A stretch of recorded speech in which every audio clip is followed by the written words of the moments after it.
My earliest, I was born in 55, but my memories go clearly, very clearly, all the way to 2 years old. And I remember loving Johnny Cash tied with the Everly Brothers. Now, that to me was, I guess my country roots still Yeah. tugging at me, but that was my beginning into rock and roll. Yeah. The next big major shift, besides liking the teeny bopper stuff I'd hear on the radio, was the Beatles. Yeah. I had to shift from that until so now I was into pop rock, and it Right. took me a while to shift from the Beatles to Led Zeppelin. I came Yeah. late to that game.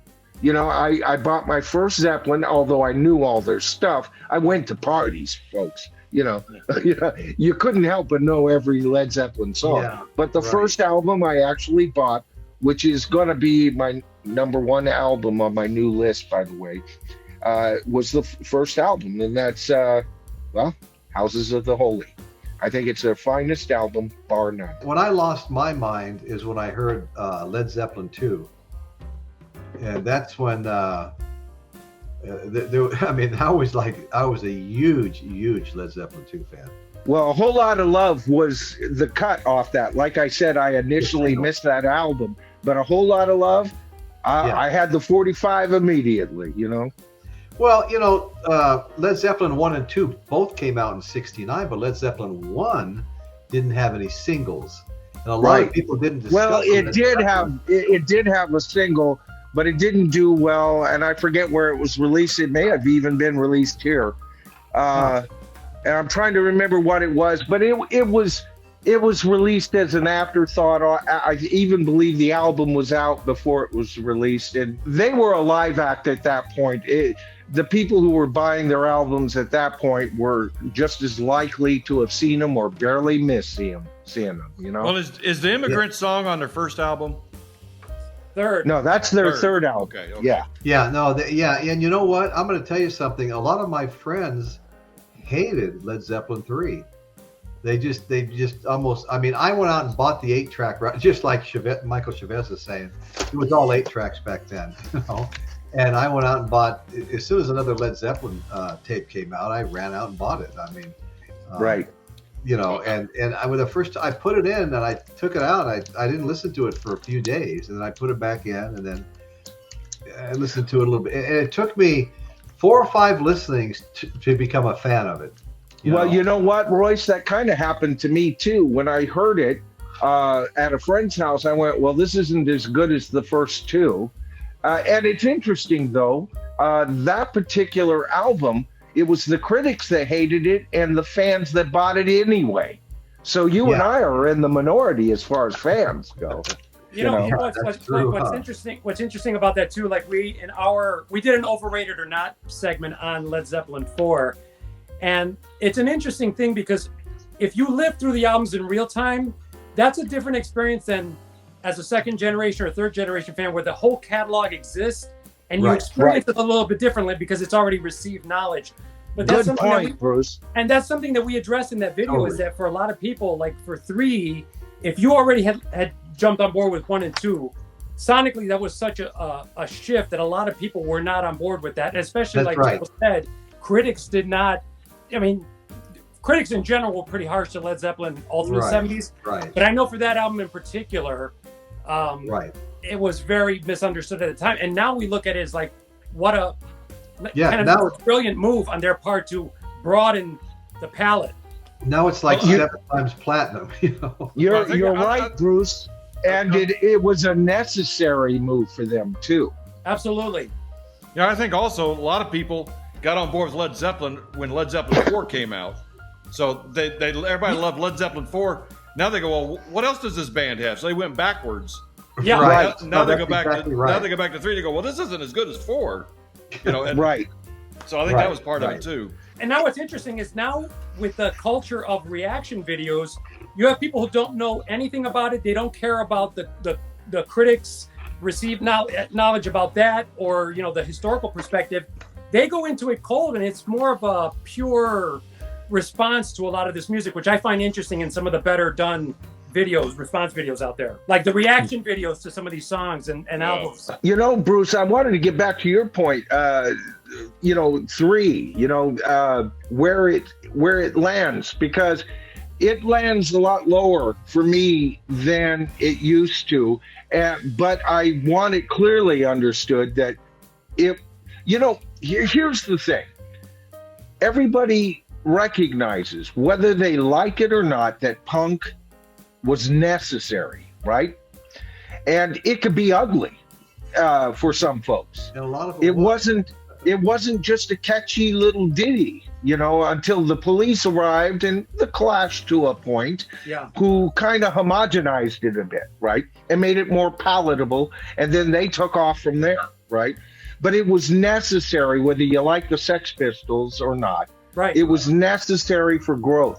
And I think that Led Zeppelin 3, although there are some tracks on there that are freaking monsters, and that'll be the first thing that a lot of people will bring up to me is like, are you kidding?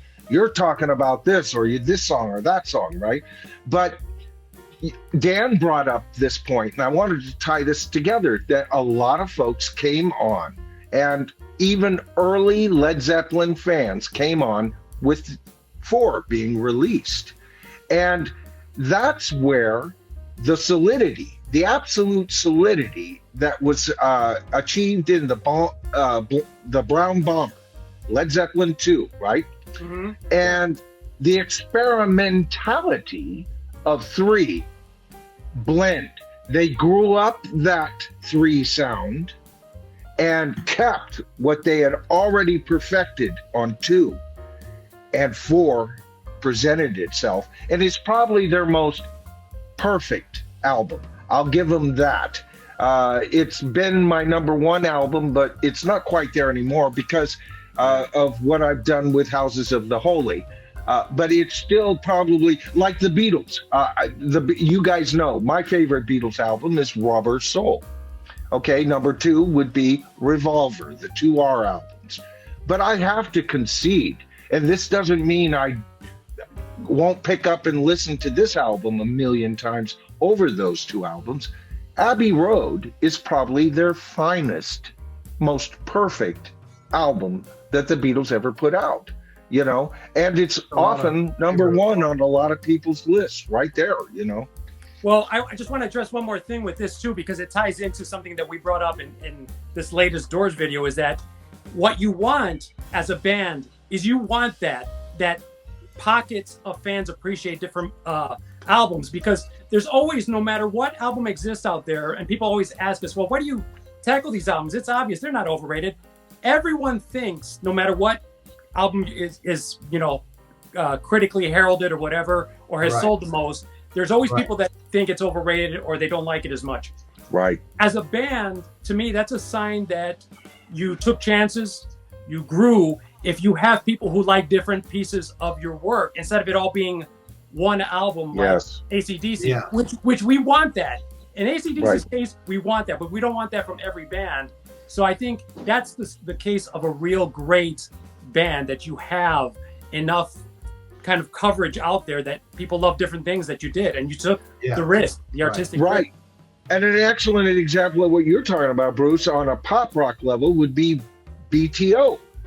You know, every BTO song was BTO. But we wouldn't dream of them doing anything else. We wanted them in that pocket, you know, whereas the Guess Who went all over the place, and yet we have Bachman in both bands, you know. Amazing.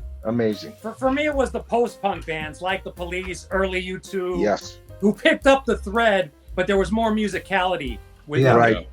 Well, and I've said this a million times on my channel. It's always, guys, it's always in the freaking song. All right? It gets down to the song. What are these people offering us, you know, as artists? And the hook. Royce, you started that whole idea off tonight. Hooks can be with drums. They can be with the bass guitar. They can be within the song or the keyboards, as we've demonstrated tonight. But the hook and the melody and the least amount of croak vocals, you know, that stuff, and song structure. And then finally, as the great George Martin said, orchestrational. Not just orchestrational, but orchestrational thinking. Okay, Right. you don't bring in an orchestra. You don't have to have a keyboard bringing in fake orchestras. But how do you place the two guitarists and their riffs together? Does that orchestrate the song? George Harrison, again, Royce, was a master Yes, at that. that's right. He was a master at that. Yeah. And people don't give him enough credit.